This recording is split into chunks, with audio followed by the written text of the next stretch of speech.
This is the weir at Blouputs. Flow here is at about 1,600, 700 now. This weir gives you low readings at lower level, too low readings at lower level, and too high readings at higher level. I made a video at this weir, standing at that point approximately in I think 22 or 2023, and it was at normal flow, so you can look that one up to see what it looks like at normal flow. So the dams, all the dams are basically at 100%. Val Dam is at 6%. Bloemhof is at 103. Harip is at 100%. Van der Kloof is at I think 102%, just under 103. The total outflow from both Harip and Van der Kloof around 660 cubic meters per second. And that's full electricity generation. Flow downstream, you will see it drop rapidly. Uppington is at around 5,500, while Sendlingsdrift below Kleinpella is at around 2,500 and dropping. The outflow from Bloemhof is at about 300 cubic meters per second. Bloemhof and Van der Kloof together is just under 1,000. So I'm sure it will slowly drop down to normal levels over the next month, let's say a month. Depends on what they want to do with the dams. Do they want them to drop more? It will take a little while to stabilize. So I did check on a couple of wire farms on the pump stations downstream. I just did a bit of an overflight quickly to show you what it looks like. There are several dry river beds that come from the mountains, from the Algrabisch National Park. But in some places you will see the river just pushing up it, and in some places there will even be bridges with the river crossing underneath. It pushed up as far as past the bridges.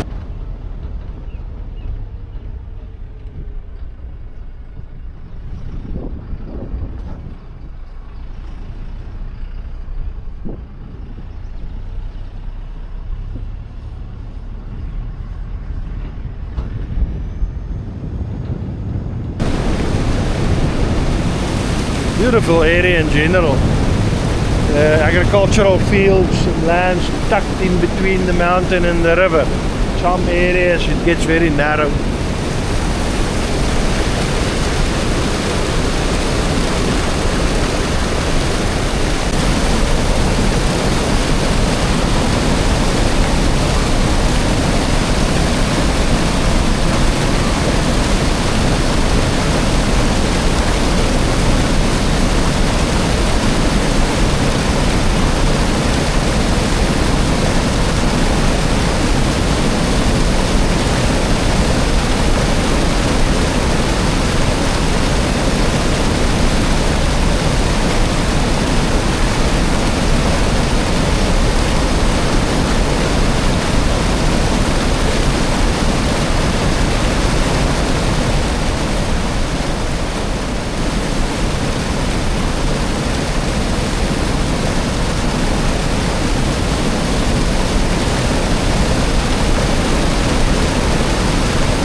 I'll check in at one or two more spots.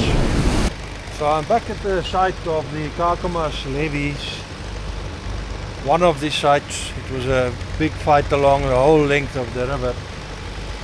And here you can see the automatic closing gates, which should allow drainage water to come out, but close and prevent floodwaters from going in. Then it also has the gates that can be manually closed.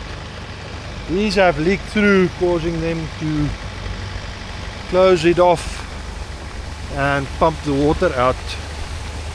You can see the level there is lower now. So they they've started to open up the temporary levee there. I want to go all the way down to the river to see what it looks like there.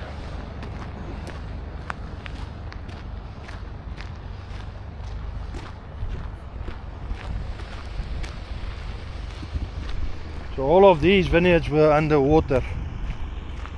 There's been a lot of questions about the vineyards. Will they survive it? It's not that damaging to the vineyards. The vineyards along here, most of them are flood irrigated anyway. They have a canal, they open a sluice gate, it floods the vineyards, they close it, so it's not that detrimental to the vineyards. Long-term submersion would be a bigger problem.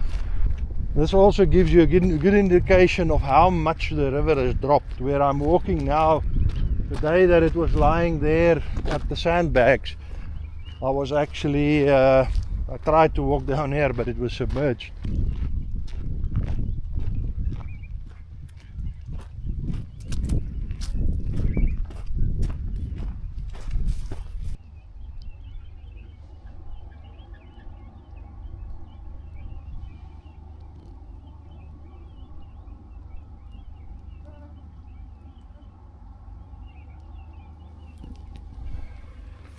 Now the question is, what will happen with these levees? Will they investigate the weak points? Will they strengthen the weak points?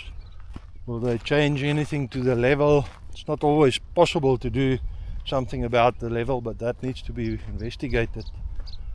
While you have a high water mark with a good indication of levels at the different measuring stations,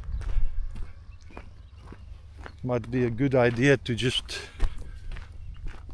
use that, draw up a better picture of what your defenses should be like. What's also clear here from this vantage point is the low-lying area to town. That is much lower than this vineyard that was submerged.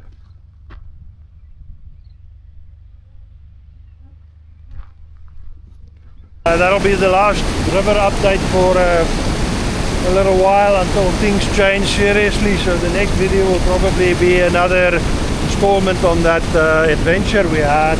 This time brand new trail, no existing roads, following dry riverbeds in a fairly large river that with the recent rains still had some water in it. A really interesting trail. Hopefully it can be opened up one day into a formal trail that can be done by others. We had to get special permission to do it.